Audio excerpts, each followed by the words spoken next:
Interesting article, very interesting indeed.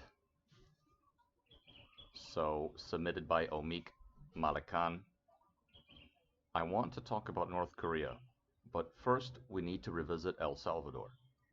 The Central American country's decision to buy Bitcoin is looking good, despite almost universal skepticism from the establishment when it was announced. Some of that skepticism ultimately proved accurate. Legal tender status didn't lead to mass adoption or cheaper remittances, but these motivations might have been red herrings all along.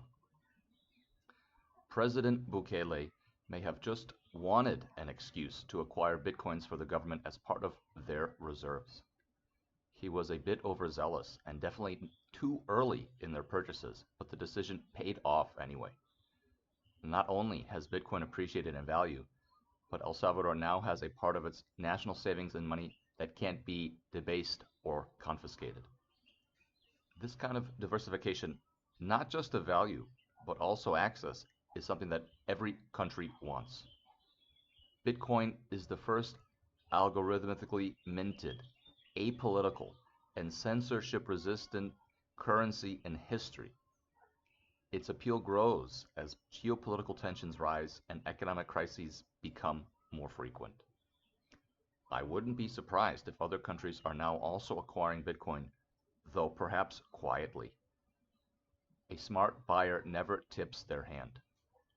The savviest nations might be mining it, and there are interesting rumors about certain Middle Eastern governments. Regardless of how any country acquires it, owning Bitcoin at the national level has proven worthwhile. Which brings me to North Korea, a pariah nation whose acquisition strategy has relied on hacking and theft.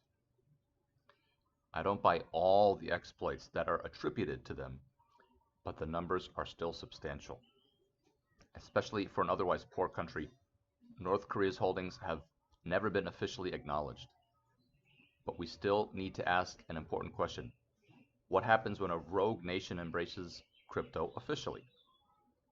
I think it's only a matter of time until some do, at least Bitcoin, and the most likely candidates are sanctioned countries with energy reserves.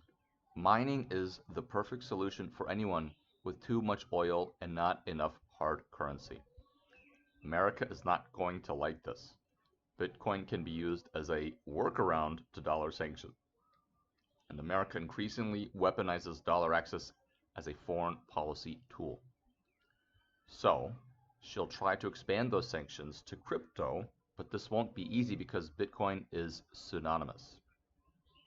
Washington may then turn inward, pressuring domestic crypto companies to start censoring blacklisted wallets. Like most kinds of financial censorship, AML, KYC, etc., this won't be very effective, except to make life harder for ordinary Americans using digital assets. The utility of crypto abroad, on the other hand, won't be impacted much. Unlike fiat money, where virtually every dollar transacted abroad must eventually clear back home, Bitcoin transactions are settled globally. All it takes is for one miner anywhere to include a single transaction, and it must be added to the chain. Nodes that refuse will no longer be in consensus. Septuagenarian senators who take pride in their ignorance won't understand this and go after American crypto companies who follow the rules of the protocol, but that won't achieve anything. America could force its own miners and exchanges to censor certain coins, but that would just give the upper hand to foreign competitors. Unlike fiat money, Bitcoin always finds a way. It's a bit like Quicksilver in that regard. One of the added benefits of governments mining is that they can always mine their own transactions. Perhaps even more importantly, America's bumbling attempt to control crypto will make it even more obvious that nobody can, which is why governments want it in the first place. A domestic crackdown will be the ultimate advertising campaign for Bitcoin, leading to greater adoption. Some of you might be wondering about the moral questions around rogue adoption, which do exist. But the problem is that the morality of economic sanctions, and all financial compliance for that matter, is ambiguous. The bad guys usually find a way, but the poor and powerless suffer. Sanctions in particular have a dubious track record. There are not many examples of them leading to a desirable outcome like regime change. Instead, what usually happens is that tens of millions of people who are already victims of a brutal regime suffer even more. One could even argue sanctions strengthen such regimes by increasing the divide between the oppressed and the oppressor, and giving dictatorial thugs somebody else to blame for their failed state. Kim Jong-un will not go hungry tonight, but many of his victims will. Is that moral? I'm not sure. End of article by Mr. Omid Malekan, also posted to Medium and Zero Hedge. Very, very great opinion piece.